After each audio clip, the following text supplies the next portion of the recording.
Welcome to Keto Life Support, where we make your keto life sustainable, fun, and low stress. I'm Kim Howerton, and I'll be coming to you weekly with some of my keto besties to bring you the practical, real-world keto advice that you need. Quick disclaimer, I am not a doctor, and even if we do have a doctor in the house from time to time, he or she is not your doctor, and nothing we say on this show should be taken as medical advice. Always check in with a trusted medical professional about your own personal medical concerns. Hello, this is Kim Howerton with Keto Life Support and episode 189, The Importance of Hope.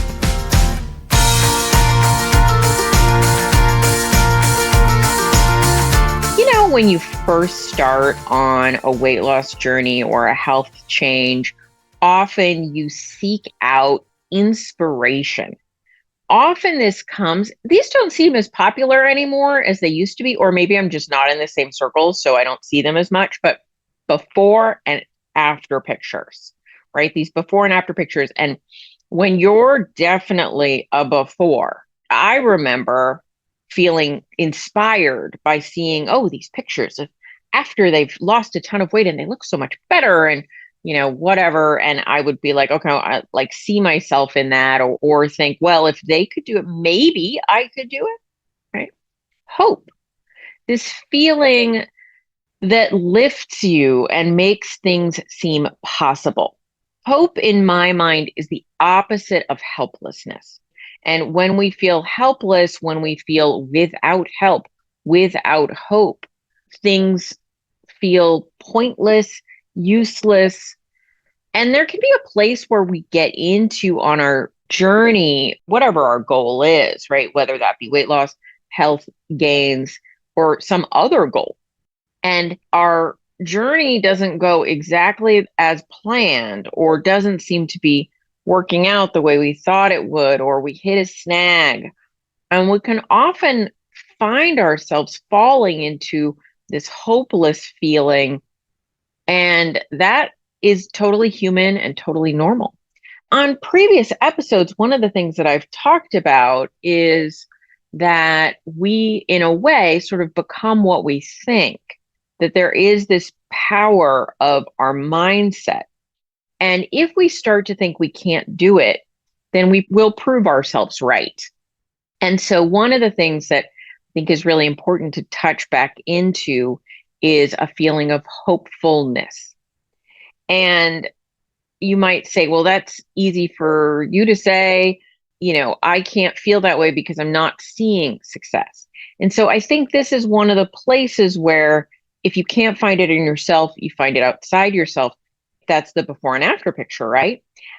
But the harsh part of that is then if you don't measure up to what you see other people doing, it actually can make you feel worse and less hopeful. So things like those before and after pictures, as an example, or somebody else's story of transformation is often useful to get a jump start, but can be the very same thing you then use to beat yourself up and feel less hope about yourself later on in your journey. And so I think it's really important to really tether yourself to your goals, where you're headed, what you're doing, why you're doing them, and remain in a headspace, or if you don't remain there, come back to a headspace where you can feel hopeful.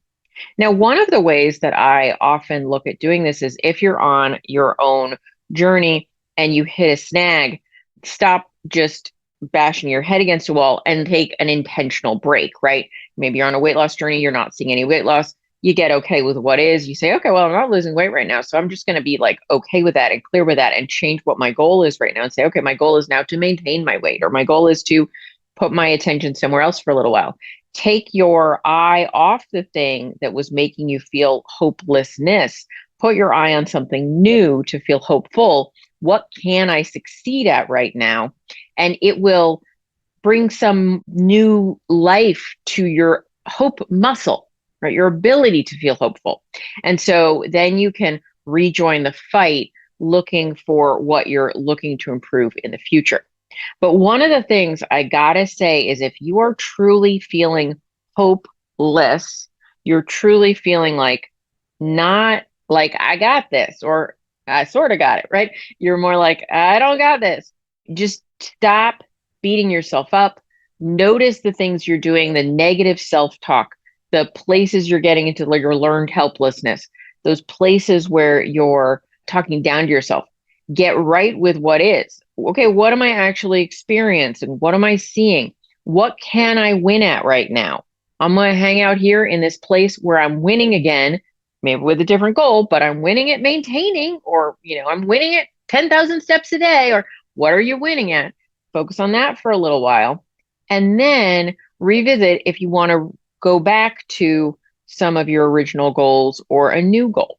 So just a very short episode here, but I wanted to say, if you are feeling some hopelessness, please take a time out and adjust what's going on in your head, because beating yourself up is not going to help you get back to a hopeful state.